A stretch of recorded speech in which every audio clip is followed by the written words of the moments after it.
সহকর্মী সিফাত শাহরিয়ার। সিফাত, নুরুল হক নূরের শারীরিক অবস্থা এখন কেমন, চিকিৎসকরা এ নিয়ে কিছু জানিয়েছে কিনা জানাবেন।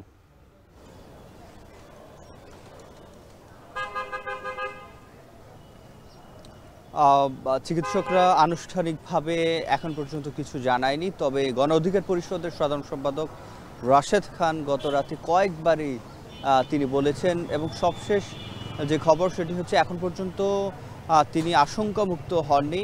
নুরুল হক নূরের নাক, কান, মাথা বিশেষ করে, এবং তিনি বুকে আঘাত পেয়েছেন বলে জানিয়েছে দলের পক্ষ থেকে, এবং নিবিড় পর্যবেক্ষণে রাখা হয়েছে তাকে। চিকিৎসকদের পক্ষ থেকে চেষ্টা করা হচ্ছে তাকে সারিয়ে তোলার জন্য।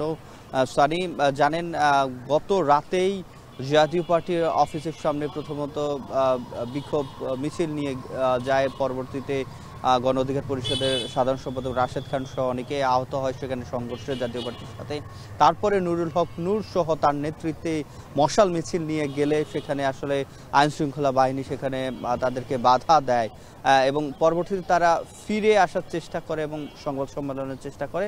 যদিও পরবর্তীতে সেই সংবাদ সম্মেলনটি হয়নি, তখনই আসলে আইন শৃঙ্খলা বাহিনীর সাথে তাদের নেতাকর্মী এবং পরবর্তীতে নুরুল হক নূর নিজেও আহত হন এবং গুরুতর আহতই হন। আমরা সেটি দেখেছি, রক্তাক্ত আসলে মুখ, এবং সেক্ষেত্রে নাক ফেটে যাওয়ার বিষয়টি গণ অধিকার পরিষদের যে সাধারণ সম্পাদক রাশেদ খান তিনি কিন্তু জানিয়েছে, এবং তিনি যেটি সেখানে আইন শৃঙ্খলা বাহিনী পুলিশ সদস্যরা লাঠিচার্জ করেছে তাদের উপরে, এবং এই যে গণ অধিকার পরিষদের যারা নেতাকর্মীরা রয়েছেন তাদের পক্ষ থেকে এবং কেন্দ্রীয়ভাবে তারা যেটি জানিয়েছেন অর্ধশতাধিক নেতাকর্মী সেখানে আহত হয়েছেন, এবং আজকে কিন্তু তারা স্থানীয় সর্বদলীয় বিক্ষোভ সমাবেশের ডাক দিয়েছে বিকেল ৩টা নাগাদ, এবং অন্যান্য যে রাজনৈতিক দলগুলো তারা নিন্দা জানিয়েছেন, এবং পাশাপাশি তারা এর সুষ্ঠু বিচারও দাবি করেছেন। এখানে আমরা গত রাতেই কিন্তু এই হাসপাতালের সামনে এসে তার স্বজন সহ রাজনৈতিক দলের নেতৃবৃন্দকে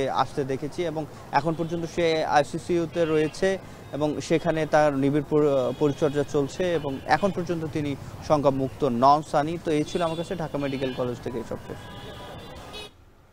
ঢাকা মেডিকেল কলেজ থেকে নুরুল হক নূরের শারীরিক অবস্থার সবশেষ খবর জানাচ্ছিলেন সহকর্মী সিফাত শাহরিয়ার।